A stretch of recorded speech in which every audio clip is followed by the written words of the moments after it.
Have you ever wondered what truly defines a life well lived? Is it the wealth we accumulate, the accolades we receive, or something deeper, something unseen? Today, I want to take you on a journey into the life of a man who seemed to have it all: success, influence, and admiration. But behind the polished exterior lay secrets that would change everything we thought we knew about him. Secrets of love, sacrifice, and a legacy hidden in plain sight. This is a story about the power of generosity, the weight of choices, and the enduring impact one person can have on countless lives. Are you ready to uncover the truth? Let's begin. The sun hung low in the sky, casting long shadows across Willow Creek Cemetery. A gentle breeze rustled through the oak trees that lined the grounds, their leaves whispering secrets to one another as if they too were mourning. The air carried a faint chill, unusual for this time of year, but it seemed fitting given the somber occasion. Gathered around an ornate casket draped with white lilies stood dozens of people, friends, family, colleagues, all paying their respects to Robert Hamilton, a man whose name had become synonymous with success and generosity. Robert was more than just a wealthy businessman, he was a pillar of the community. His philanthropy had touched countless lives, from funding scholarships for underprivileged youth to building shelters for the homeless. As Pastor Williams stood at the podium, his voice steady and warm, he recounted Robert's many accomplishments. He was a beacon of hope, the pastor said, pausing to let the weight of his words settle over the crowd. A man who believed in lifting others up, no matter where they came from. The guests nodded in agreement, murmuring softly among themselves. Daniel Hamilton, Robert's nephew, stood near the front, his hands clasped tightly behind his back. He wore a perfectly tailored suit, his dark hair slicked back, exuding the same charisma that made him a rising star in his uncle's company. Beside him stood Sarah Whitmore, her silver-streaked blonde hair pulled into a neat bun. She dabbed at her eyes with a tissue, her grief palpable.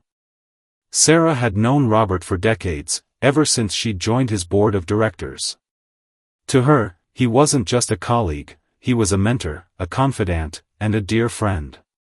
As the ceremony drew to a close, the crowd began to shift uncomfortably. It was almost time to leave, to return to their cars and homes, carrying with them memories of a life well lived. But just as Pastor Williams prepared to deliver his final blessing, a figure emerged from the edge of the gathering, a woman none of them recognized.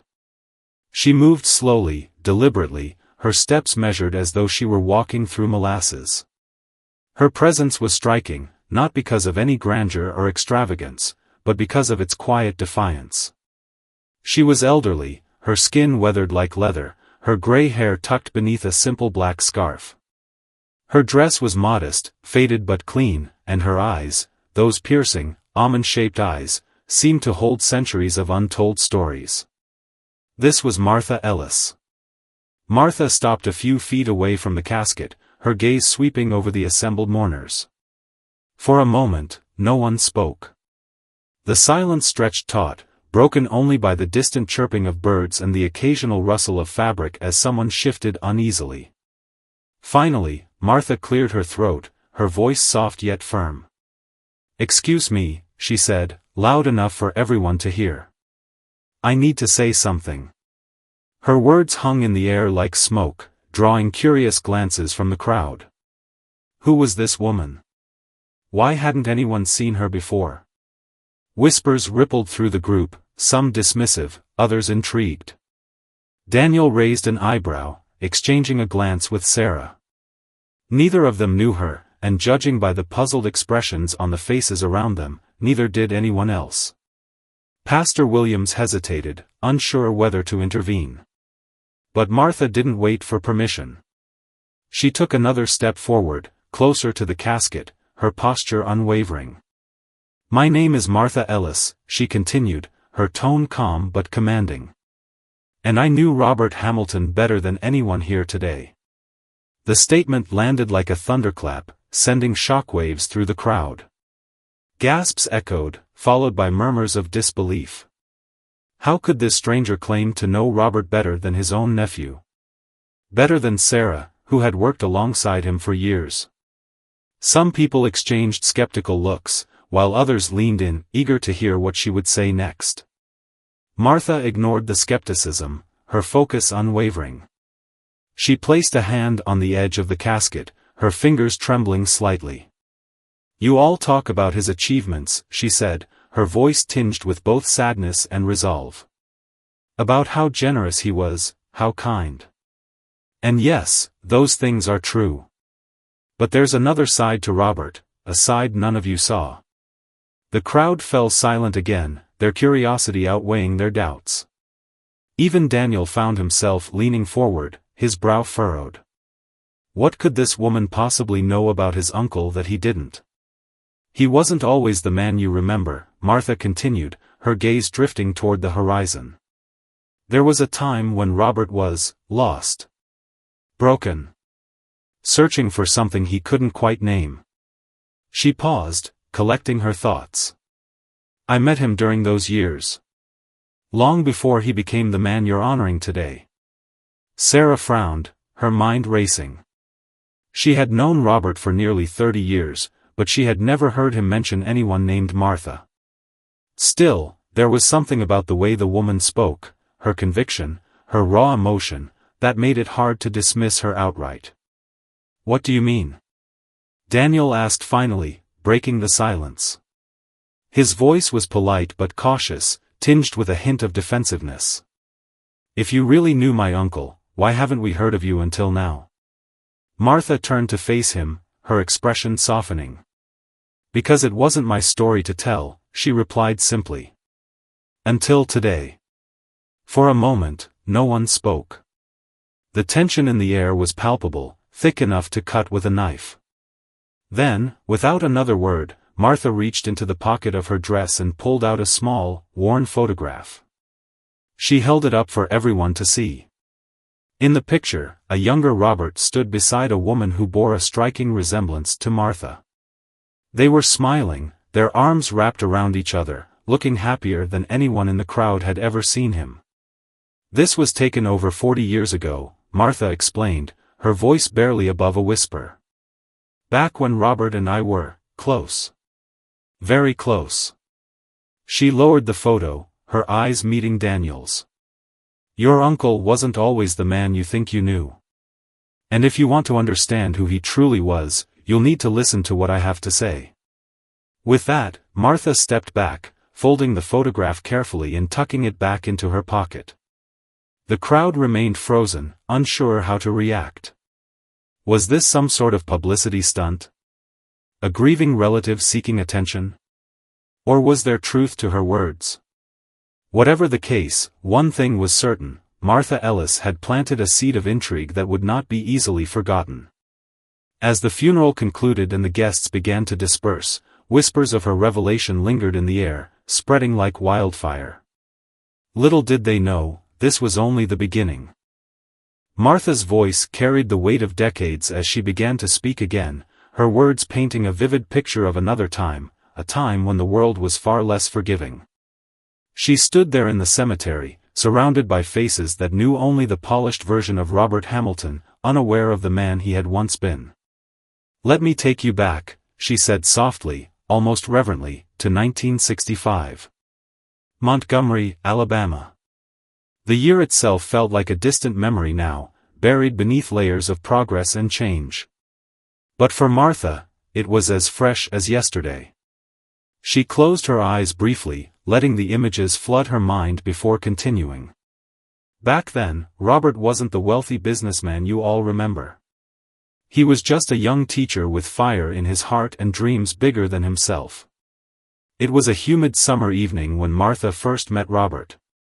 The air was thick with tension, the kind that clung to your skin and made every breath feel heavier than the last. Martha had been sitting on the steps of a small church, fanning herself with a folded flyer advertising an upcoming protest. Her hands trembled, not from fear, but from anger. Anger at the injustice she saw around her every day. That's when Robert approached her. He was tall, with broad shoulders and a warm smile that seemed to light up even the darkest corners of the room. His suit jacket hung loosely over his arm, his tie loosened slightly against the oppressive heat. "You look like someone who knows why we're here," he said, his voice smooth yet filled with purpose. Martha looked up at him, surprised by his confidence. "I know exactly why I'm here," she replied sharply. "Do you?" Robert chuckled, not offended in the least. "I do," he said, sitting down beside her. "And I think maybe we can help each other." That night marked the beginning of their friendship, and so much more. Over the weeks that followed, Martha learned that Robert wasn't just any activist, he was a leader, someone who inspired others with his passion and conviction. Together, they organized rallies, distributed pamphlets, and spoke out against segregation in schools and workplaces. For the first time in her life, Martha felt like she was part of something greater than herself. But the fight came at a cost.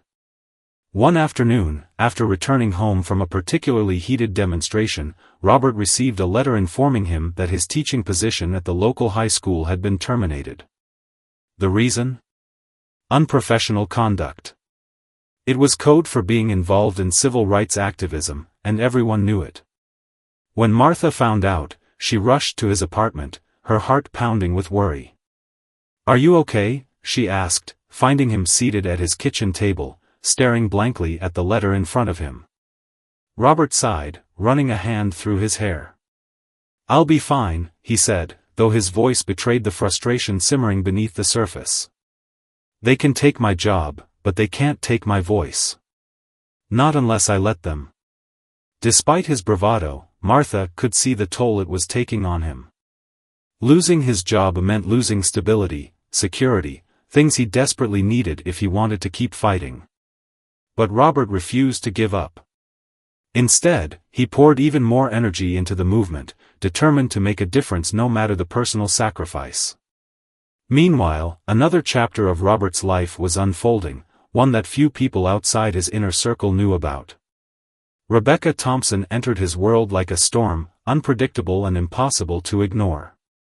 She was everything society expected her not to be: intelligent, independent, and unapologetically drawn to Robert despite the color of his skin. Her family, however, was less accepting. Rebecca came from old money, her lineage tracing back to some of Montgomery's most prominent families. Her father, Charles Thompson, was a staunch conservative who believed firmly in maintaining the status quo.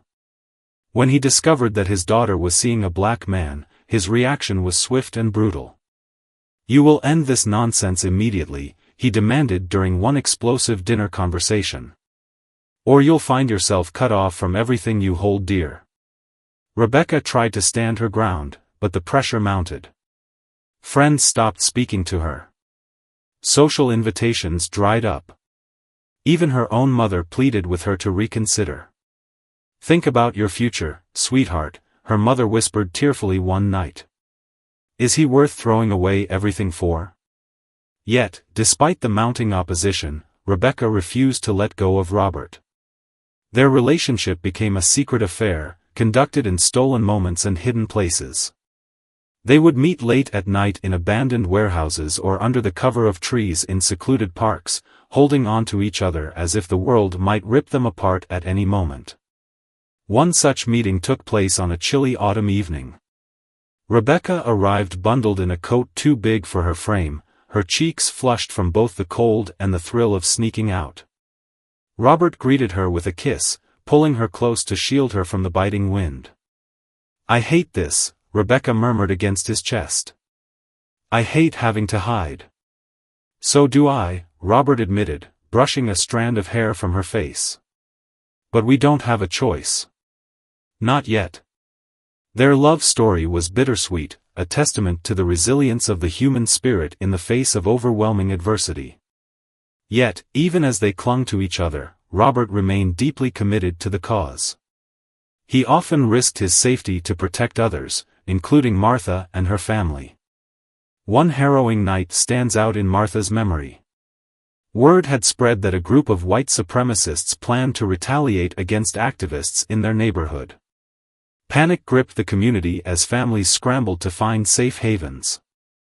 Martha and her children were among those targeted, their modest home marked with graffiti and threats. When Robert heard the news, he didn't hesitate. Under the cover of darkness, he arrived at Martha's house with a plan. "Pack what you can carry," he instructed urgently. "We're leaving tonight." With Robert's help, Martha and her children slipped out of the city, traveling under the guise of a routine road trip. They stayed with trusted allies along the way, moving from one safe house to the next until they reached relative safety in Atlanta. It was a dangerous journey, fraught with uncertainty, but Robert never wavered. He ensured they had food, shelter, and protection every step of the way. Years later, Martha still remembered the gratitude she felt toward him. "You saved our lives," she told him once, tears streaming down her face. "How can I ever repay you?" Robert simply smiled, shaking his head. "You don't owe me anything," he said. "This is what we do for each other. Always." As Martha finished recounting these memories, her voice softened, tinged with nostalgia. "That's the Robert the First knew," she said, turning to face the crowd gathered around her. "A man who fought for justice, who loved fiercely, and who sacrificed everything for what he believed in. He wasn't perfect, but he was real. And I think the world deserves to know that side of him too." Her words hung in the air, heavy with meaning. The guests exchanged uneasy glances, unsure how to process what they had just heard. Some looked moved, while others appeared skeptical. But one thing was clear: Martha Ellis had opened a door to the past, revealing a side of Robert Hamilton that none of them had ever imagined. Little did they know, the revelations were only beginning. The crowd at Willow Creek Cemetery was still reeling from Martha Ellis's revelations about Robert Hamilton's past. Her words painted a picture of a man far more complex than the polished philanthropist they thought they knew. But just as whispers began to ripple through the gathering, Martha took a deep breath and delivered another bombshell, one that would leave everyone questioning everything they believed about Robert. "There's something else," she said, her voice steady but tinged with emotion. "Something no one here knows." She paused, letting her gaze sweep over the faces around her. Some looked curious, others skeptical, but all were undeniably captivated. Robert had a son. A collective gasp rippled through the crowd. Daniel Hamilton, who had been standing near the front, froze mid-step. His jaw tightened as he turned to face Martha, his expression unreadable. Sarah Whitmore clutched her chest, her eyes wide with disbelief. Even Pastor Williams, who had remained silent throughout Martha's earlier revelations, now leaned forward slightly, his brow furrowed in confusion. "A son?" someone murmured from the back of the group. "How is that possible?" Martha nodded slowly, her hands clasped tightly in front of her. "His name is David Ellis," she continued. "And I'm his mother." The air seemed to grow heavier, the silence pressing down on everyone like a physical weight. For a moment, it felt as though time itself had stopped. Then, as if unable to contain herself any longer, Sarah stepped forward. "That can't be true," she said, her voice trembling. "Robert would have told us. He wouldn't keep something like this a secret." Martha's eyes softened, but there was steel behind them, a quiet determination that refused to back down. "You're wrong," she replied gently. "He did keep it a secret. Not because he wanted to, but because he had no choice." With those words, Martha plunged the crowd into another story, one rooted in heartbreak, sacrifice, and love lost too soon. It was the late 1960s, a turbulent time in American history. The civil rights movement was gaining momentum, but so too was the backlash against it. Rebecca Thompson, the woman Robert loved, found herself caught in the crossfire. Their relationship had always been fraught with danger, but when Rebecca discovered she was pregnant, the stakes grew impossibly higher. At first, she tried to hide it, wearing baggy clothes and avoiding her family as much as possible. But secrets have a way of surfacing, especially in small towns where everyone watches everyone else. One evening, after returning home from a clandestine meeting with Robert, Rebecca was confronted by her father. "What is this nonsense I hear about you carrying some Negro's child?" Charles Thompson roared, his face red with fury. "Is it true?" Rebecca stood her ground, tears streaming down her face. "Yes," she admitted, her voice barely above a whisper. "It's true. And I won't apologize for loving him." Her defiance only enraged her father further. Over the next few weeks, Rebecca was subjected to relentless pressure, from her parents, from friends, even from members of her church. They begged her to reconsider, warning her of the scandal that would follow if she gave birth to a mixed-race child. When persuasion failed, they resorted to threats. "You'll ruin your life, and ours, if you go through with this," her mother pleaded one night, her tone desperate. "Please, Rebecca. Think of your future." But Rebecca couldn't bring herself to abandon Robert, or their unborn child. Instead, she made a decision that would haunt her for the rest of her life. One night, under the cover of darkness, she packed a small suitcase and fled Montgomery. She left behind a letter explaining her reasons, knowing full well that her family would never forgive her. When Robert learned of Rebecca's disappearance, he was devastated. He searched for her tirelessly, scouring every lead, reaching out to mutual friends, even traveling to nearby cities in the hope of finding her. But Rebecca had vanished without a trace, leaving Robert to wonder if he would ever see her, or their child, again. Years passed, and though Robert never stopped looking for Rebecca, life eventually forced him to move forward. He threw himself into his work, channeling his grief into building a successful career. Yet, despite his outward success, there was an emptiness inside him, a void that nothing could fill. Meanwhile, Martha Ellis quietly raised David on her own. Though Rebecca had disappeared shortly after giving birth, she entrusted her newborn son to Martha, believing she could provide him with the stability and love he needed. It wasn't easy. Raising a child as a single mother in the racially charged South came with its own set of challenges. But Martha persevered, determined to honor Rebecca's wishes. What Martha didn't tell anyone, not even David, was that Robert had known about his son all along. After months of searching for Rebecca, he finally tracked her down to a small town in Georgia, only to discover that she had already given birth and placed the baby in Martha's care. Heartbroken but unwilling to disrupt David's life, Robert made a difficult choice. He would stay away, supporting his son from a distance instead. Over the years, Robert sent money anonymously, ensuring that Martha and David never went without. He also kept tabs on David's progress, attending school events disguised as a casual observer and celebrating milestones from afar. It was a painful arrangement, but Robert believed it was the best thing for his son. Martha became his confidant during this time, the two of them forming a bond born out of shared loss and unspoken understanding. "He loved you so much," Martha told David later in life, though she never revealed Robert's identity. "More than you'll ever know." Back in the present day, Martha's revelation hung heavy in the air. The crowd at the funeral struggled to process what they had just heard. Daniel Hamilton broke the silence first, his voice sharp with disbelief. "If what you're saying is true, why didn't my uncle ever mention this? Why keep it hidden for so long?"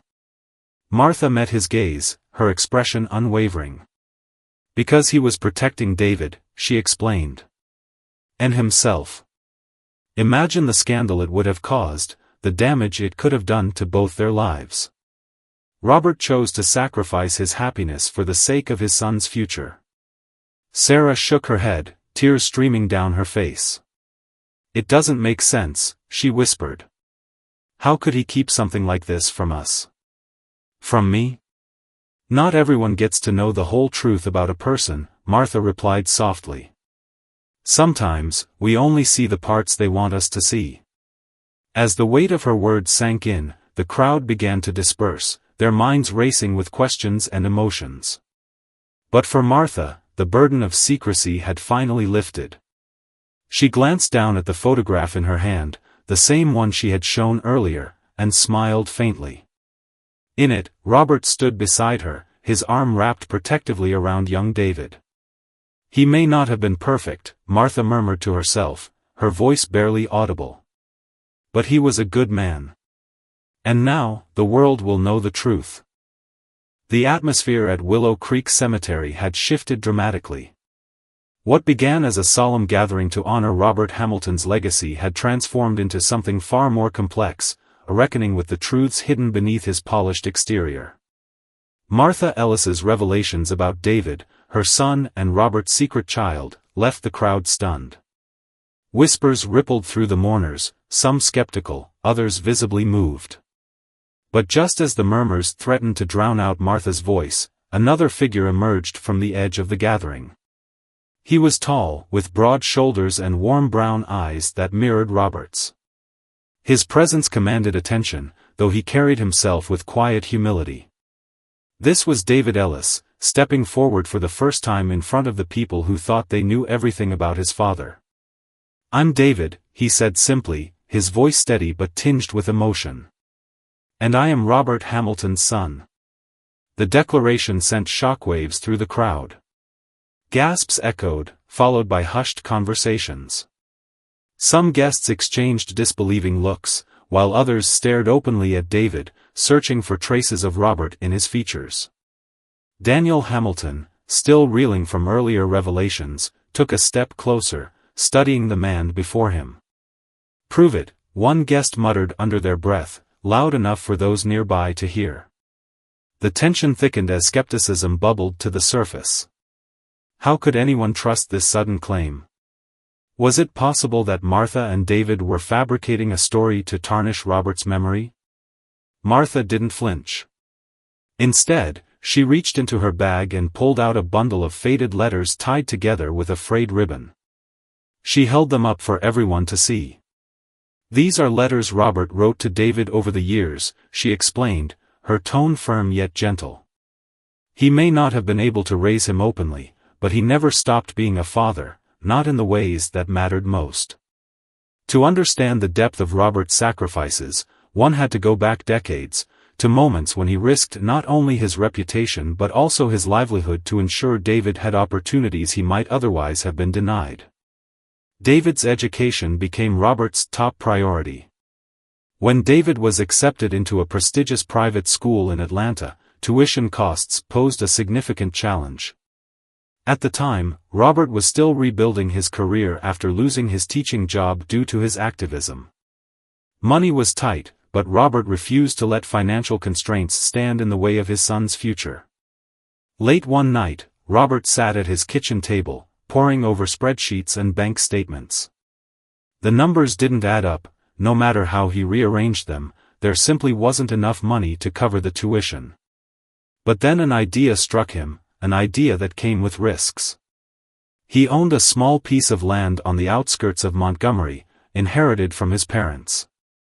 It wasn't worth much, but it was all he had left. Without hesitation, he decided to sell it. The sale went through quietly, without fanfare or acknowledgement. Robert used the proceeds to fund David's education, ensuring he had access to resources that would shape his future. To the outside world, Robert appeared to be thriving professionally, but few knew the personal cost of his success. Every dollar he earned seemed to slip through his fingers, funneled toward supporting the family he couldn't publicly claim. Years later, when David graduated at the top of his class, Robert attended the ceremony disguised as a distant relative.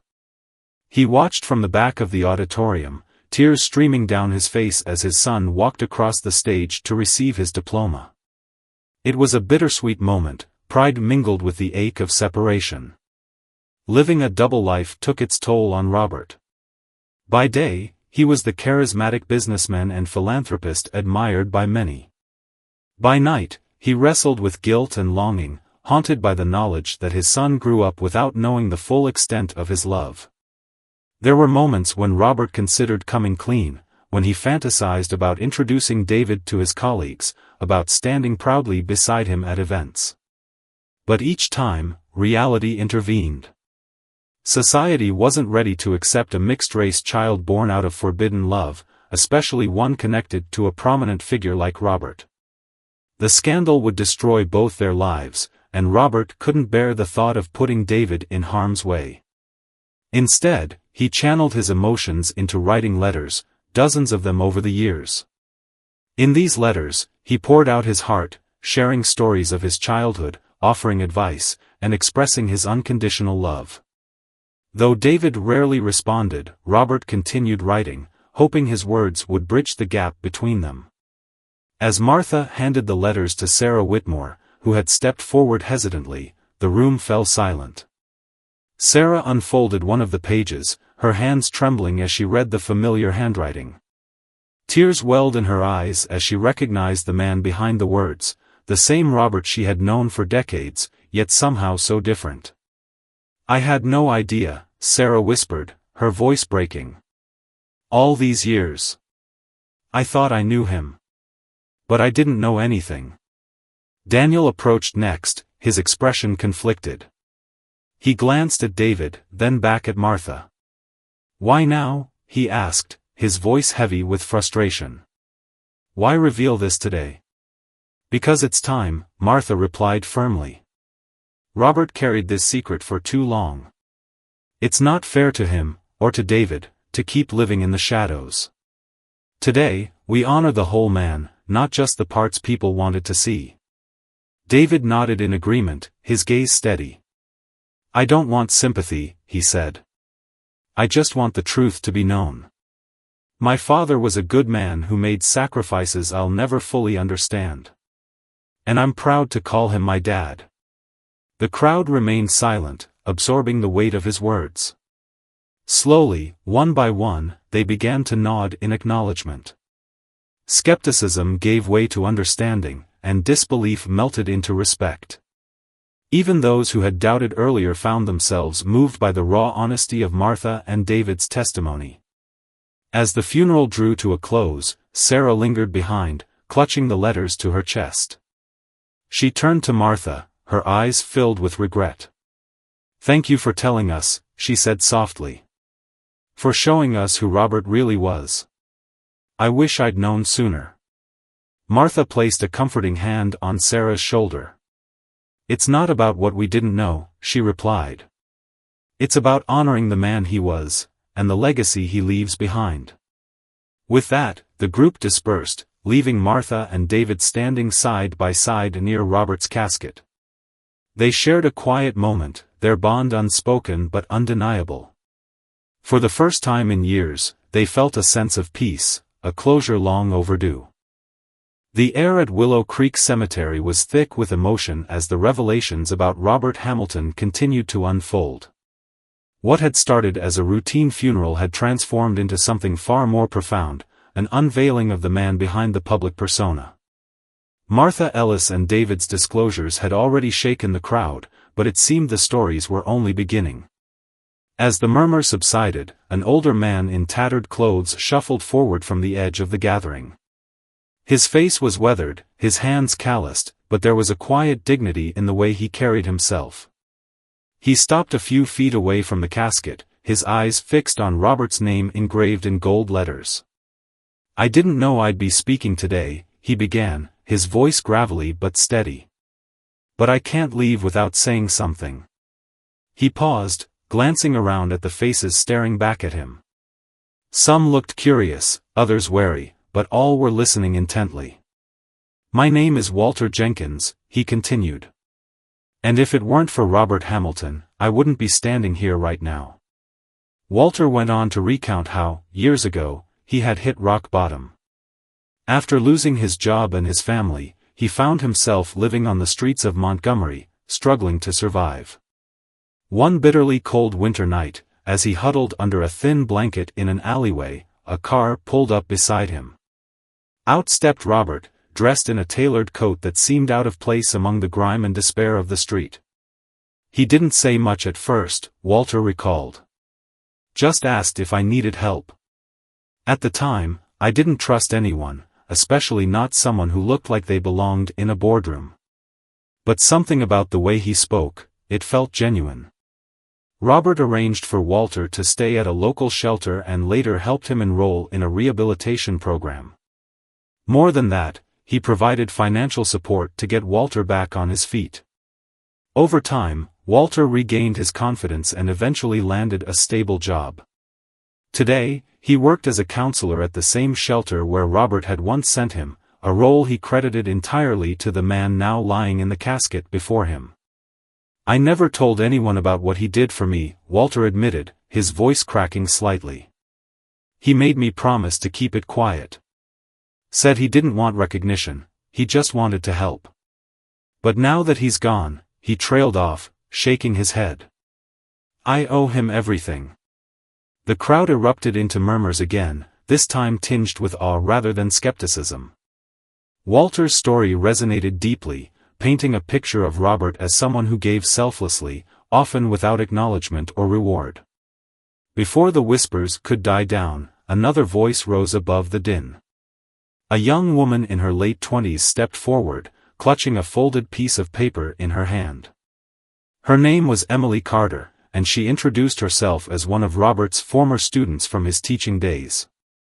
"Mr. Hamilton changed my life," Emily said, her voice trembling with emotion. "When I graduated high school, I dreamed of going to college, but my family couldn't afford it. We lived paycheck to paycheck, and even applying felt like a long shot." She explained how, during her senior year, Robert had taken notice of her academic potential. He encouraged her to pursue higher education, offering guidance and mentorship whenever she doubted herself.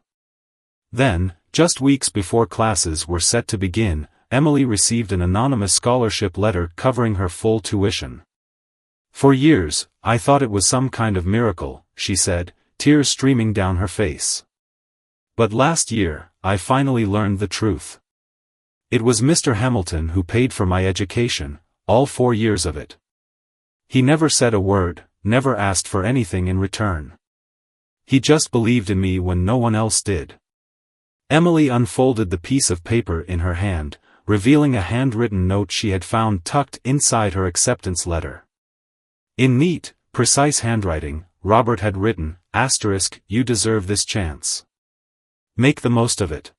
**. The simplicity of the message struck a chord with everyone present. It wasn't grandiose or dramatic, it was humble, yet profoundly impactful. For many in the crowd, it encapsulated everything they were beginning to understand about Robert, a man whose generosity knew no bounds, yet who sought no applause for his actions. As Emily stepped back, others in the crowd began to share their own memories of Robert's quiet kindness. A middle-aged woman recounted how he had anonymously donated money to save her family's home from foreclosure. A young entrepreneur described how Robert had invested in his struggling startup, believing in his vision when no one else would. Even Pastor Williams chimed in, recalling how Robert had funded the construction of a community center in a low-income neighborhood without ever taking credit for it. Each story added another layer to the portrait of Robert Hamilton, transforming him from a distant philanthropist into a deeply human figure. The image of him as merely a successful businessman, the one the world had known, began to fade, replaced by a more nuanced reality. Here was a man who gave not because he wanted praise, but because he genuinely cared. Amidst the flood of testimonials, Daniel Hamilton stood apart, his expression unreadable. As the nephew who had inherited much of Robert's wealth and influence, he had always seen his uncle as a role model, but also as someone untouchable, almost larger than life. Now, hearing these intimate stories, he realized how little he truly understood about the man. Sarah Whitmore approached him, her eyes glistening with unshed tears. "It's overwhelming, isn't it?" she said softly. "To think we only saw a fraction of who he really was." Daniel nodded slowly, his gaze drifting toward the casket. "I feel like I barely knew him," he admitted. "All this time, I thought I was carrying on his legacy. But now I see. I've been doing it wrong." Sarah placed a comforting hand on his shoulder. "Maybe this is your chance to change that," she suggested gently. "To honor him not just with words, but with actions." Her words lingered in Daniel's mind as he turned back to the crowd. Watching strangers and acquaintances alike share their gratitude for Robert's generosity, he felt a renewed sense of purpose. Perhaps the true measure of a person wasn't in the accolades they received, but in the lives they touched along the way. As the final stories were shared, the mood at the cemetery shifted once more. Gone was the tension and disbelief that had marked the earlier moments of the funeral. In its place was a collective sense of reverence, for the man they had lost, and for the lessons his life imparted. Martha Ellis stood quietly near the casket, observing the transformation in the crowd. Beside her, David watched silently, his expression thoughtful. Together, they represented two sides of Robert's legacy, the family he loved but couldn't claim publicly, and the countless lives he had impacted through acts of unseen generosity. When the ceremony finally drew to a close, Pastor Williams offered a final blessing. "Let us remember Robert Hamilton not just for what he achieved," he said, his voice resonating across the grounds, "but for who he was, a man of compassion, humility, and boundless kindness." The crowd dispersed slowly, each person carrying with them a deeper understanding of the man they had come to mourn. For Martha and David, however, the day marked the beginning of healing, a chance to reclaim the parts of Robert's story that had long been hidden in shadow.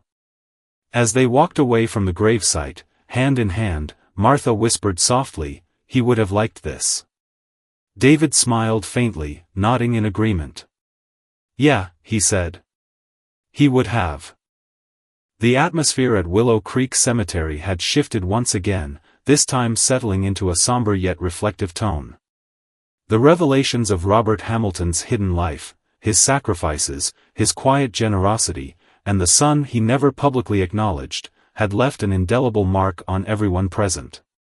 Yet, amidst the shared stories and emotional testimonials, one voice remained conspicuously silent: Daniel Hamilton. Daniel stood near the casket, his hands shoved deep into the pockets of his suit jacket. His jaw was clenched, his brow furrowed in thought. For much of the afternoon, he had listened intently as strangers recounted tales of his uncle's kindness, each story painting a picture of a man far more complex than the polished philanthropist Daniel had always admired. But now, as the crowd began to disperse, he stepped forward, his expression unreadable but his voice firm. "I need to say something," Daniel announced, drawing the attention of those still lingering nearby. His tone was measured, though there was an undercurrent of frustration that couldn't be ignored. "All of this, it's hard to process. I mean, how could we not have known? How could I not have known?" His words hung in the air, heavy with unspoken questions. Sarah Whitmore, who had been standing close by, exchanged a glance with Martha Ellis. Both women understood the weight of what Daniel was grappling with, the sense of betrayal, not because Robert had lied, but because he had kept so much hidden even from those closest to him. "You're asking why he didn't tell you," Martha said softly, stepping forward to address Daniel directly. Her voice carried a calm authority, the kind that comes from years of wisdom and lived experience. "And maybe part of you feels like he should have trusted you enough to share these things." Daniel nodded sharply, his eyes locked on hers. "Exactly. If he cared about me, if he saw me as family, why keep all of this a secret? Why let us go on thinking we knew him when we clearly didn't?" Martha sighed, her gaze softening. She placed a gentle hand on Daniel's arm, grounding him in the moment. "Because true generosity isn't about recognition," she explained. "It's about impact. Your uncle didn't do any of this for praise or validation. He did it because it was the right thing to do. And sometimes, doing the right thing means letting go of the need to be seen." Her words struck a chord, though Daniel wasn't ready to fully accept them just yet. He turned away, pacing slowly as he processed what she had said. "But don't you think he owed it to us, to me, to at least try? To give us a chance to understand who he really was?" Martha shook her head, her expression unwavering.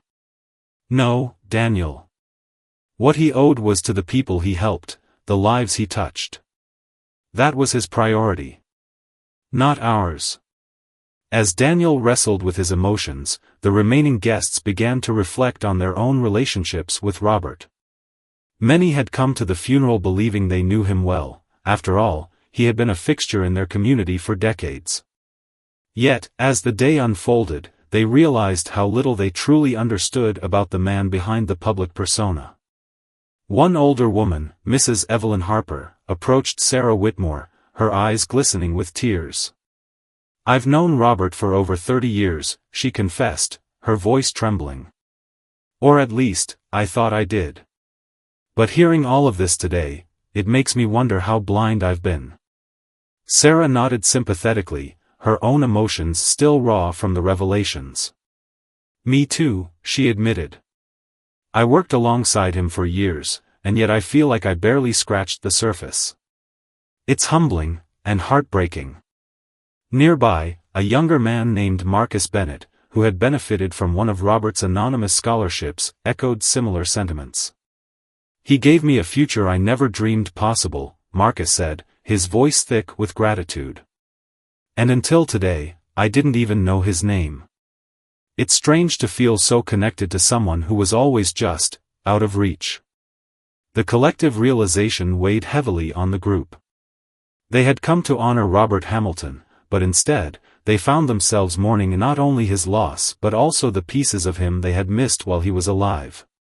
Back at the center of the gathering, Daniel continued to grapple with his feelings. He paced back and forth, his mind racing as he replayed Martha's words in his head. True generosity wasn't about recognition, it was about impact. The phrase repeated itself like a mantra, slowly chipping away at his resistance. Finally, he stopped and turned to face Martha, his shoulders slumping slightly as the tension drained from his body. "You're right," he admitted quietly, his voice tinged with both regret and resolve. "Uncle Robert didn't owe us anything. If anything, we owe him, for showing us what it means to live selflessly." Martha smiled faintly, her eyes filled with understanding. "That's the lesson he wanted to leave behind," she said. "Not fame or fortune, but the idea that real legacy is built through love and action, not titles or trophies." Daniel nodded, taking a deep breath as the truth finally sank in. For so long, he had measured success by visibility, by the accolades and achievements that defined a person's public image. But now, standing here surrounded by the evidence of his uncle's unseen generosity, he understood that true greatness lay in the quiet moments, the sacrifices made without fanfare or expectation. As the sun dipped lower in the sky, casting long shadows across the cemetery grounds, the remaining mourners gathered around the casket for one final farewell. Pastor Williams offered a closing prayer, his words resonating deeply with everyone present. "Let us remember Robert Hamilton not for what he took, but for what he gave," the pastor said, his voice steady and warm.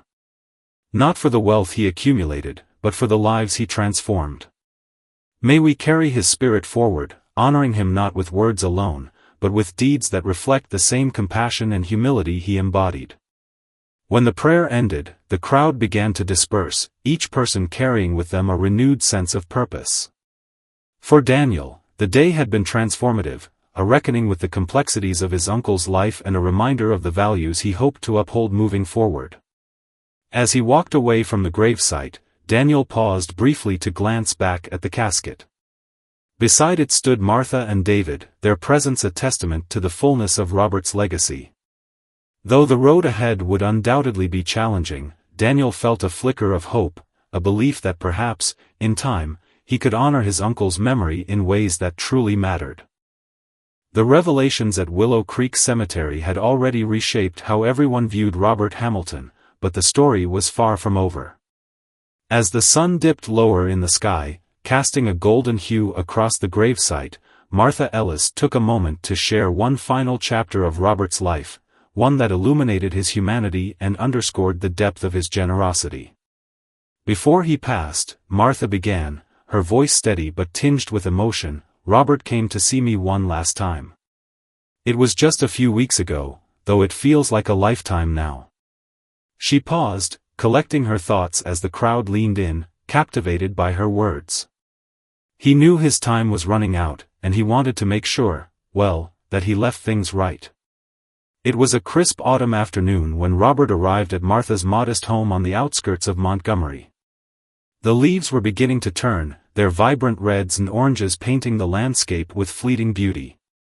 Martha greeted him at the door, surprised to see him but grateful for the visit. Though they hadn't spoken often in recent years, their bond remained unbroken, a quiet understanding forged through decades of shared history.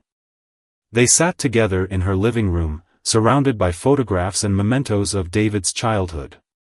For a while, they reminisced about the past, the struggles, the triumphs, the moments that defined their lives. But eventually, the conversation turned to more pressing matters. "I've been thinking a lot lately," Robert said, his voice soft but deliberate. "About all the things I didn't do, or couldn't do. About the people I let down along the way." Martha reached out, placing a comforting hand on his arm. "You've done more than most, Robert. Don't carry that guilt with you." But Robert shook his head, his gaze distant. "It's not guilt so much as regret. Regret that I couldn't be there for David the way I should have been. That I couldn't protect Rebecca. That I spent so much of my life hiding instead of living openly." His words hung in the air, heavy with unspoken pain. Martha listened quietly, knowing better than to interrupt. This was a side of Robert few ever saw, the vulnerable man beneath the polished exterior. After a long pause, he continued. "I want to leave something behind that matters. Something that will help others avoid the hardships we faced. So I've set up a trust fund, for underprivileged children. For kids like David once was." Martha's eyes widened in surprise. "A trust fund? How much are we talking about?" Robert chuckled softly, though there was no humor in it. "Enough to make a difference. Enough to give them opportunities they might not otherwise have. Education, healthcare, housing, it's all covered. And it's anonymous, of course.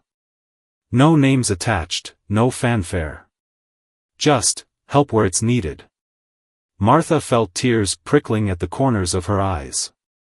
"That's incredible, Robert. Truly." He nodded, his expression somber.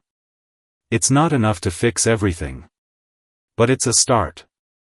In addition to the trust fund, Robert had also taken steps to ensure his loved ones would understand the emotions he could never quite express in person. Over the course of several weeks, he penned heartfelt letters to those closest to him, David, Martha, Sarah Whitmore, even Daniel. Each letter was deeply personal, filled with reflections on his life, his regrets, and his hopes for the future. For David, the letter read, "My dear son. I wish I could have been the father you deserved. Someone who stood proudly beside you, who cheered you on at every milestone, who held you close during your darkest days. Instead, I watched from afar, loving you silently and hoping it would be enough.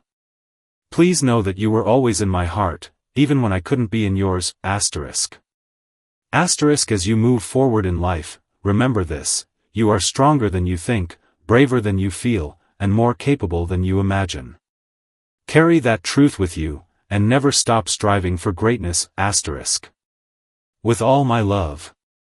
Your father. For Martha, the message was equally poignant. Martha. Thank you for being my anchor during some of the hardest times of my life.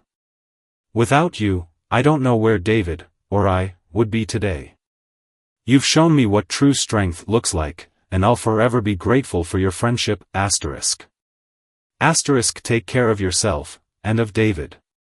He needs you now more than ever, Yours always. Robert. These letters, written with raw honesty and vulnerability, served as a final gift, a way for Robert to connect with those he loved, even after he was gone. When Martha finished recounting Robert's final acts of kindness, she pulled an envelope from her bag and handed it to Daniel. Inside was the letter Robert had written specifically for him. Daniel hesitated for a moment before unfolding the paper, his hands trembling slightly as he read the words aloud. Daniel. You've always been like a son to me, and I'm proud of the man you've become. But if there's one thing I hope you take away from my life, it's this: true success isn't measured by wealth or status. It's measured by the impact you have on others. Be kind. Be generous. And above all, be courageous enough to live authentically. With love. Uncle Robert. Daniel's voice cracked as he reached the end, and he quickly folded the letter back up, clutching it tightly in his fist. Tears streamed down his face as he struggled to compose himself. I don't know what to say, he admitted, his voice barely above a whisper. This changes everything. The crowd murmured in agreement, many wiping away their own tears. The revelation of the trust fund, and the letters, had stunned them all, leaving them with a profound sense of awe and gratitude. Here was a man who, even in death, continued to give selflessly, ensuring his legacy would endure long after he was gone. As the funeral drew to a close, the guests lingered for a while longer, reflecting on the day's events. What had started as a routine gathering to honor Robert Hamilton had transformed into something far greater, an exploration of the complexities of human nature and the power of unseen generosity. Sarah Whitmore approached Martha, her eyes shining with admiration. "I can't believe he did all of this without telling anyone," she said. "It's humbling." Martha smiled faintly, her gaze drifting toward the casket. "That's who he was, Sarah. A man who gave quietly, expecting nothing in return." Nearby, Daniel stood alone, staring at the letter in his hand. He thought about the lessons his uncle had tried to impart, not just through words, but through actions. For so long, Daniel had equated success with visibility, with recognition. Now, he understood that true greatness lay in the quiet moments, the sacrifices made without expectation of reward. As the last of the mourners departed, Martha and David remained behind, standing side by side near the gravesite. Together, they represented the fullness of Robert's legacy, the family he loved but couldn't claim publicly, and the countless lives he had touched through acts of unseen generosity. "He would have liked this," Martha whispered softly, echoing her earlier sentiment. David nodded, a faint smile tugging at the corners of his lips. "Yeah," he agreed. "He would have." The atmosphere at Willow Creek Cemetery had grown quieter, the earlier revelations leaving a profound impact on everyone present. The stories of Robert Hamilton's unseen generosity, his sacrifices, and the trust fund he established in his final days had reshaped how the mourners viewed him. But there was still one voice that had yet to be fully heard, the voice of David Ellis, the son Robert had kept hidden for so long. David stood near the casket, his hands trembling slightly as he clutched an envelope. His presence commanded attention, though he carried himself with quiet humility. For much of the day, he had listened silently as others shared their memories of Robert, memories that were both familiar and foreign to him. Now, it was his turn to speak. "I wasn't sure if I should do this," David began, his voice soft but steady. "But after everything that's been said today, I think it's important." He paused, glancing around at the faces watching him intently. Some looked curious, others sympathetic, but all were listening. "This is the letter my father wrote to me before he passed." He unfolded the paper carefully, his fingers brushing against the neat handwriting that filled the page. Taking a deep breath, he began to read aloud. "My dear David. I've spent so many years wondering what to say to you, if I even deserved the right to say anything at all. You grew up without me, and for that, I will always carry regret. I wanted to be there for you, to teach you how to ride a bike, to cheer you on at your baseball games, to hold you when life felt overwhelming. But circumstances beyond our control kept us apart, and for that, I am truly sorry. I hope you can understand why I made the choices I did. It wasn't because I didn't love you, it was because I loved you too much to risk exposing you to the dangers of a world that wasn't ready for us. I wanted you to have a life free from judgment, free from hate. And while I couldn't give you the kind of fatherhood I dreamed of, I tried to support you in other ways. Through letters, through finances, through Martha, who has been a better parent than I ever could have been, asterisk. Asterisk. As you move forward in life, remember this: your worth isn't defined by where you come from or the challenges you face. It's defined by how you rise above them. Be brave. Be compassionate. And never stop fighting for what's right, asterisk. Asterisk. I leave behind more than wealth, I leave behind a legacy of love and action. I hope you'll continue that legacy in your own way. Make mistakes, learn from them, and grow into the incredible man I know you already are, asterisk. With all my heart. Asterisk. Your father. Asterisk. David's voice cracked as he reached the end of the letter, and he lowered the paper, blinking back tears. The crowd remained silent, the weight of Robert's words settling over them like a warm blanket. For a moment, no one spoke. Then, slowly, David continued, his voice stronger now, tinged with both pain and resolve. It's hard to hear this, he admitted, his gaze fixed on the casket. To know that he loved me, even though he wasn't there. Growing up, I resented him, for leaving, for hiding, for making choices that kept us apart.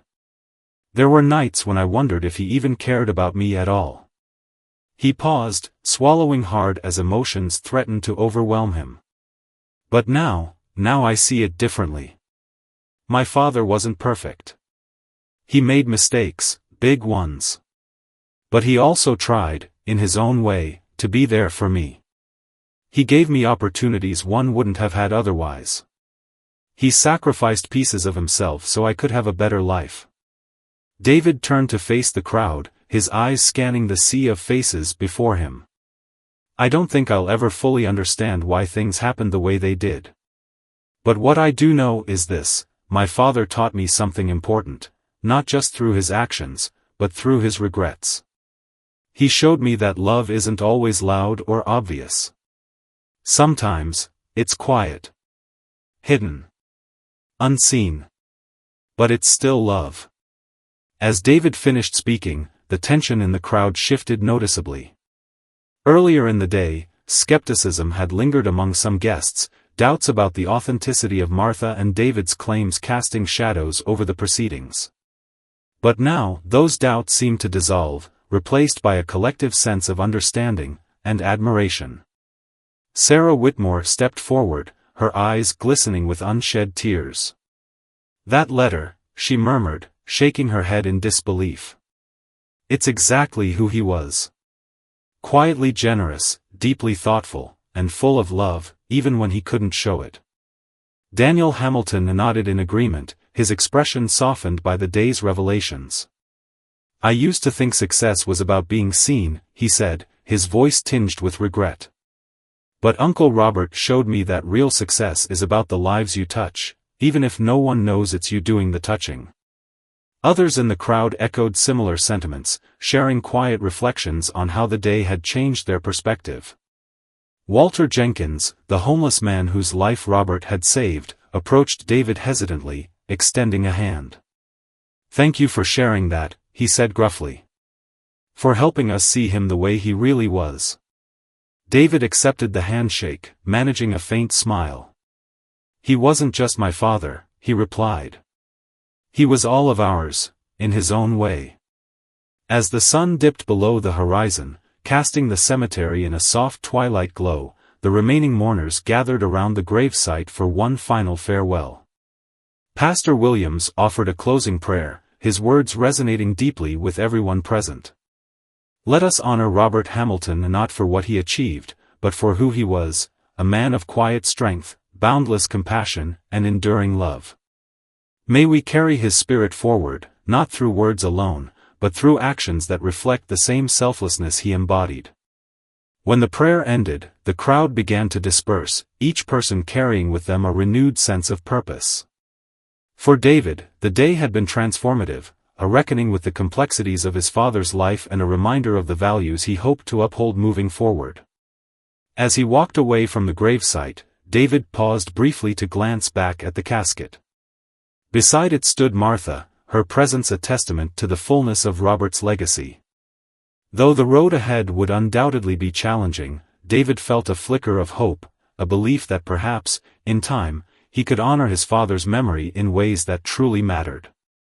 He would have liked this, Martha whispered softly, echoing her earlier sentiment. David nodded, a faint smile tugging at the corners of his lips. Yeah, he agreed. He would have. The sun had nearly vanished beyond the horizon, leaving only a faint glow to illuminate Willow Creek Cemetery. What had begun as a formal gathering to honor Robert Hamilton's memory had evolved into something far more profound, an exploration of his humanity, his sacrifices, and the unseen generosity that defined his life. As the final moments of the funeral unfolded, the atmosphere shifted once again, this time settling into a reflective calm. Martha Ellis stood quietly near the casket, her hands clasped in front of her.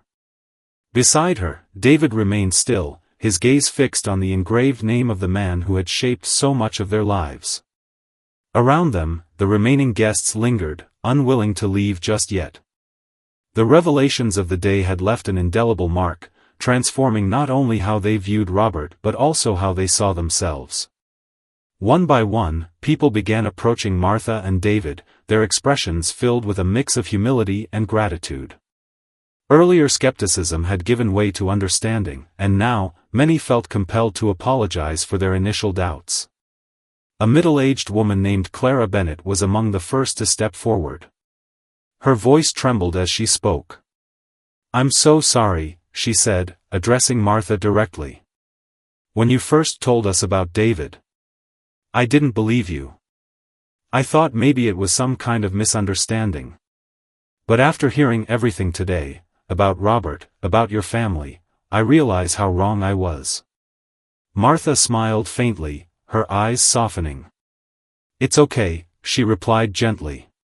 "We all carry our own assumptions. What matters is that we're here now, trying to understand." Clara nodded, tears welling in her eyes. She turned to David next, extending a hand. "Thank you for sharing your story. For helping us see your father, the real him, for who he truly was." David accepted the gesture, managing a small smile. He wasn't perfect, he admitted. But he tried. And I think that's worth remembering. Others followed suit, each offering their apologies and reflections.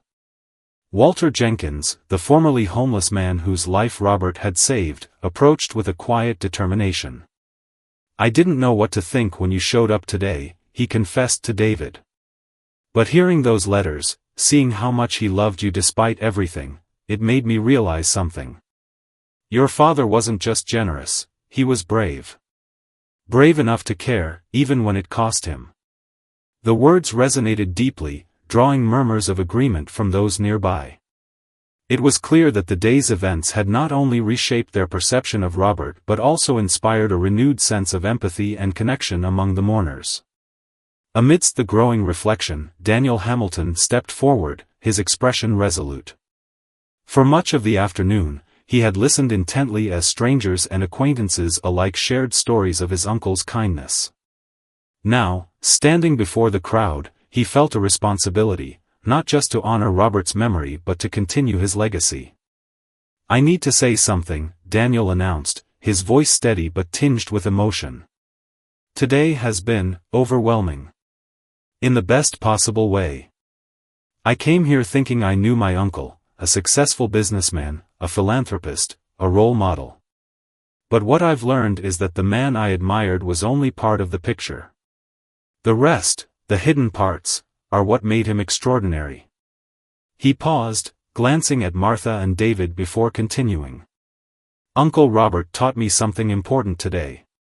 True success isn't about titles or trophies. It's about impact.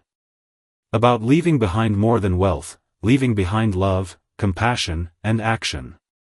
And if there's one thing I take away from this, it's that I want to live my life the way he did." quietly, selflessly, and with purpose. Daniel turned to face David, his gaze unwavering. "I don't know what the future holds for us, for any of us, but I do know this: I want to help carry forward the work my uncle started. Whether it's through the trust fund he set up or in other ways, I want to make sure his legacy endures." David nodded slowly, his expression thoughtful. "That means a lot," he said simply. "More than you know." As Daniel stepped back, others in the crowd began sharing their own previously unknown stories of Robert's kindness. A young woman named Emily Carter recounted how he had secretly paid for her college tuition, ensuring she could pursue her dreams without financial burden. An older man named Marcus Reed described how Robert had helped him start a small business after years of struggling to find stable employment. Each story added another layer to the portrait of Robert Hamilton, painting him not as a distant figure but as someone deeply embedded in the lives of those around him. The collective realization weighed heavily on the group: they had come to honor a man they thought they knew, only to discover how little they truly understood. Sarah Whitmore, who had known Robert for decades, summed it up best. "We talk about legacies like they're monuments," she said softly, her voice carrying across the quiet cemetery. "But Robert's legacy isn't something you can see or touch. It's in the lives he changed, the hearts he touched, the futures he built. That's what makes him unforgettable." As the final stories were shared, the mood at the gravesite grew quieter, more introspective. Pastor Williams offered a closing blessing, his words resonating deeply with everyone present. "Let us remember Robert Hamilton not for what he took, but for what he gave," the pastor said, his voice steady and warm. "Not for the wealth he accumulated, but for the lives he transformed. May we carry his spirit forward, honoring him not with words alone, but with deeds that reflect the same compassion and humility he embodied." When the prayer ended, the crowd began to disperse, each person carrying with them a renewed sense of purpose. For Martha and David, the day marked the beginning of healing, a chance to reclaim the parts of Robert's story that had long been hidden in shadow. For Daniel, it was a call to action, a reminder of the values he hoped to uphold moving forward. As they walked away from the gravesite, hand in hand, Martha whispered softly, "He would have liked this." David smiled faintly, nodding in agreement. "Yeah," he said. "He would have." The final moments of the funeral at Willow Creek Cemetery unfolded with a quiet solemnity that seemed to echo the weight of everything that had been revealed. The sun had long since dipped below the horizon, leaving only the faint glow of twilight to illuminate the gathering. Shadows stretched long across the grounds, casting the mourners in hues of gray and gold. It was as if nature itself was holding its breath, giving space for the last chapter of Robert Hamilton's story to be told. Pastor Williams stood at the podium once more, his presence calm and grounding. He surveyed the crowd, his eyes lingering on each face, faces that now reflected not just grief, but understanding, gratitude, and resolve. Clearing his throat softly, he began to speak, his voice resonating with a warmth that wrapped around the group like a comforting embrace. "Today," Pastor Williams began, "we've learned something extraordinary about the man we came here to honor. We thought we knew Robert Hamilton, a successful businessman, a philanthropist, a pillar of our community. And while those titles are true, they only scratched the surface of who he really was." He paused, letting his words settle over the crowd. Robert wasn't defined by his wealth or his achievements. He was defined by his actions, the quiet, unseen acts of kindness that touched countless lives. He was defined by his sacrifices, his love for his family, and his unwavering commitment to doing what was right, even when it cost him dearly. The pastor's gaze shifted to Martha and David, who stood side by side near the casket. "Through Martha and David, we've glimpsed the fullness of Robert's humanity, the joys, the regrets, the struggles, and the triumphs. We've seen how he carried burdens no one else knew about, yet still found ways to lift others up. That is the mark of a truly remarkable person." His tone grew softer, more reflective. "In life, Robert taught us many lessons, though perhaps not always through words. Today, he has taught us one final lesson: true greatness isn't measured by what we accumulate, but by what we give. By the lives we touch, the hearts we heal, and the futures we help build. Pastor Williams turned back to the crowd, his expression filled with quiet conviction. Let us leave here today not just mourning Robert's passing, but celebrating his life.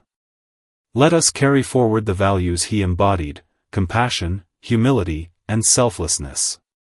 And let us strive to live as he did, leaving behind legacies not of wealth, but of love.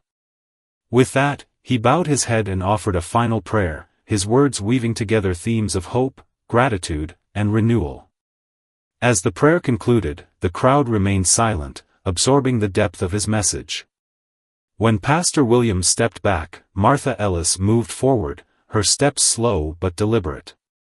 She stood before the casket, her hands clasped tightly in front of her. Her gaze swept over the faces of those still gathered, her expression both tender and resolute. "I want to say one last thing," she began, her voice steady but tinged with emotion. "Today, we've heard so many stories about Robert, about the man he was, the choices he made, and the impact he had. But I think there's one truth we can all take away from this: true legacy isn't in wealth, power, or recognition. It's in the lives we touch." She paused, glancing down at the photograph she had shown earlier, the one of Robert standing beside her and young David. Her fingers traced the edges of the worn image before she continued. "Robert didn't do any of this for praise or validation. He did it because it was the right thing to do. Because he believed in a better world, not just for himself, but for everyone around him." Her voice softened, growing almost conversational. "I know it's easy to get caught up in the things society tells us matter: money, status, success. But at the end of the day, none of that matters if you haven't made someone's life better. If you haven't loved deeply, given freely, and lived authentically." Martha looked directly at Daniel, then at Sarah, and finally at the rest of the crowd. "So as you leave here today, ask yourself, what kind of legacy do you want to leave behind? Will it be one of wealth and titles?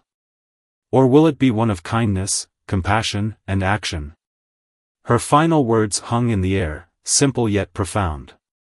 Be the person who makes a difference, even if no one ever knows it's you. As Martha stepped back, the crowd remained silent for a moment longer, the weight of her message sinking in. Then, slowly, people began to move, gathering their belongings and preparing to leave. But the atmosphere was different now, lighter, yet more purposeful. Conversations resumed, but they were quieter, more thoughtful, filled with reflections on the day's events. Sarah Whitmore approached Martha and David, her eyes shining with admiration. "Thank you," she said simply, her voice thick with emotion. "For showing us who Robert really was. For reminding us what truly matters." Martha smiled faintly, placing a gentle hand on Sarah's arm. "It's not about us," she replied. "It's about him, and the example he set." Nearby, Daniel Hamilton stood alone for a moment, staring at the casket. He thought about the letter Robert had written to him, the advice to live authentically, to prioritize impact over visibility. For so long, Daniel had equated success with recognition, with being seen. Now, he understood that true greatness lay in the quiet moments, the sacrifices made without expectation of reward. As he turned to leave, Daniel glanced back at David and Martha. Their presence reminded him of the fullness of Robert's legacy, the family he loved but couldn't claim publicly, and the countless lives he had touched through acts of unseen generosity. Though the road ahead would undoubtedly be challenging, Daniel felt a flicker of hope, a belief that perhaps, in time, he could honor his uncle's memory in ways that truly mattered. One by one, the guests departed, each carrying with them a renewed sense of purpose. Walter Jenkins, the formerly homeless man whose life Robert had saved, lingered for a moment near the gravesite. He placed a single flower on the casket before walking away, his steps steadier than they had been in years. Emily Carter, the young woman whose education Robert had funded, wiped away tears as she whispered a quiet thank you. Marcus Reed, the entrepreneur whose business Robert had supported, nodded solemnly, vowing to pay it forward in his own way. As the cemetery grew quieter, Martha and David remained behind, standing side by side near the casket. Together, they represented the fullness of Robert's legacy, the family he loved but couldn't claim publicly, and the countless lives he had touched through acts of unseen generosity. "He would have liked this," Martha whispered softly, echoing her earlier sentiment. David nodded, a faint smile tugging at the corners of his lips. "Yeah," he agreed. He would have. 1 year had passed since the funeral at Willow Creek Cemetery, and the ripple effects of Robert Hamilton's life continued to spread far beyond what anyone could have imagined. What had begun as a day of mourning had transformed into a movement, a shared commitment to honor his legacy through action. Today, that legacy found its physical manifestation in the form of a newly built community center nestled in the heart of Montgomery. The center stood as a beacon of hope, its walls adorned with vibrant murals depicting scenes of unity, resilience, and progress. Outside, a crowd had gathered for the grand opening ceremony, their faces reflecting a mix of excitement and reverence. Among them were familiar faces from the funeral: Martha Ellis, David Ellis, Daniel Hamilton, Sarah Whitmore, and many others whose lives had been touched by Robert's unseen generosity. As the ceremony began, Pastor Williams took the stage once more, his voice warm and welcoming. "Today," he said, addressing the crowd, "we celebrate not just the opening of this community center, but the enduring legacy of a man who believed in the power of compassion and action. A man who taught us that true greatness lies not in wealth or recognition, but in the lives we touch." His words resonated deeply, drawing murmurs of agreement from the audience. Over the past year, the trust fund Robert had established had already made a profound impact. Dozens of children from underprivileged backgrounds had received scholarships, healthcare, and housing assistance. Local entrepreneurs had been given grants to start businesses, creating jobs and opportunities within the community. And countless families had found refuge in programs designed to support those facing hardship. But perhaps the most remarkable transformation had occurred within David and Daniel themselves. Once divided by secrets and misunderstandings, they now stood side by side, united in their mission to carry forward Robert's work. David stepped forward next, his presence commanding attention. Gone was the quiet uncertainty he had carried at the funeral, in its place was a confidence born of purpose. He addressed the crowd, his voice steady and filled with emotion. "A year ago, I stood at my father's gravesite unsure of how to move forward," he began. "I knew he had done incredible things, but I didn't know how, or if, I could continue what he started. Then I realized something: it wasn't about trying to be him. It was about living the values he taught me."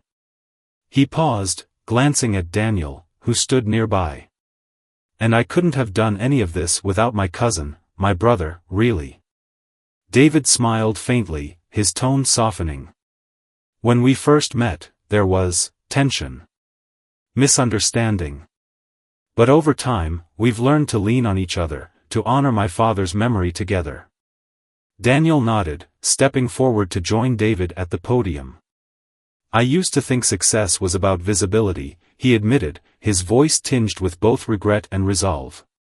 "But Uncle Robert showed me that real success is about impact. About leaving behind more than wealth, leaving behind love, compassion, and action." He turned to face the crowd, his expression resolute. "This center isn't just a building. It's a symbol of what we can achieve when we come together with a shared purpose. And it's proof that my uncle's legacy is alive and well, not because of me, or David, or anyone else here, but because of the people whose lives are being changed every single day." As David and Daniel stepped back, Martha Ellis moved to the front of the stage. Her steps were slow but deliberate, her eyes scanning the crowd with quiet pride. She stopped in front of a plaque mounted on the wall, its polished surface gleaming in the sunlight.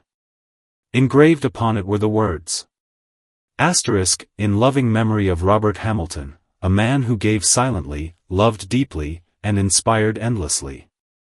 Asterisk." Martha placed a hand on the plaque, her fingers tracing the letters as though she could feel the weight of Robert's spirit within them. Turning to the crowd, she spoke softly but with unwavering conviction. "This is what Robert would have wanted," she said, her voice trembling slightly with emotion. "Not monuments or accolades, but action. Proof that his efforts mattered, that they continue to matter. Every child who walks through these doors, every family that finds help here, every dream that comes true because of this place, that's his legacy." She paused, her gaze lingering on David and Daniel before sweeping across the audience. "So let us not forget why we're here today. Let us remember that true greatness isn't measured by what we take, but by what we give. By the lives we change, the hearts we heal, and the futures we build." Her final words hung in the air, simple yet profound. Be the person who makes a difference, even if no one ever knows it's you. As the ceremony drew to a close, the crowd dispersed to explore the center, their conversations buzzing with excitement and gratitude. Inside, classrooms buzzed with activity as children participated in after-school programs. A health clinic offered free checkups to families in need. And a small library provided resources for aspiring entrepreneurs and students alike. Outside, Walter Jenkins, the formerly homeless man whose life Robert had saved, stood near the entrance, watching the scene unfold with tears in his eyes. "He did this," he murmured to himself, shaking his head in disbelief. "Even after everything, he's still helping people." Nearby, Emily Carter, now a college graduate, volunteered at the center's tutoring program, paying forward the education Robert had funded for her. Marcus Reed, whose business had thrived thanks to Robert's support, handed out flyers promoting job training workshops. Each person carried a piece of Robert's legacy, weaving it into the fabric of their own lives. As the sun dipped lower in the sky, casting long shadows across the grounds, Martha, David, and Daniel stood together near the plaque.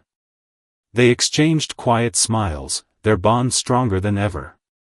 Though Robert was gone, his presence lingered, in the laughter of children, the gratitude of families, and the renewed sense of purpose that radiated from everyone around them. "He would have liked this," Martha whispered softly, echoing her sentiment from a year ago. David nodded, his smile widening. "Yeah," he agreed. "He would have." Daniel placed a hand on both of their shoulders, his expression thoughtful. "We've got a lot of work ahead of us," he said. "But I think we're ready." Together, they turned to look at the bustling center, their hearts full of hope and determination. Robert Hamilton's legacy lived on, not in wealth or fame, but in the countless lives he had touched and the generations he would continue to inspire.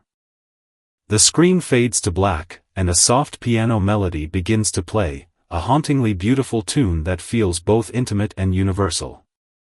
The camera pans slowly over the community center dedicated to Robert Hamilton, its vibrant murals glowing in the late afternoon sun.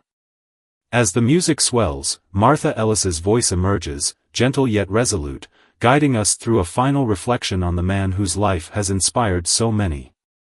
"This is how I'll remember him," Martha begins, her tone warm with nostalgia. Not as the wealthy businessman or the distant philanthropist, but as a man who loved deeply, sacrificed quietly, and gave without expecting anything in return. The scene transitions to a montage of images and flashbacks, each one narrated by Martha and David. Together, they weave a tapestry of Robert's life, his struggles, his triumphs, and the enduring impact he left behind. #####1965, the Civil Rights Movement. The screen shows grainy footage of protests in Montgomery, Alabama. Young Robert stands at the forefront, his face determined despite the chaos around him. His voice echoes faintly in the background, speaking passionately about justice and equality. "He was fearless back then," Martha says, her voice tinged with admiration. "He didn't care about the risks. All he cared about was making the world a better place, for everyone." Cut to a quiet moment between Robert and Rebecca Thompson, seated on a park bench under the cover of trees.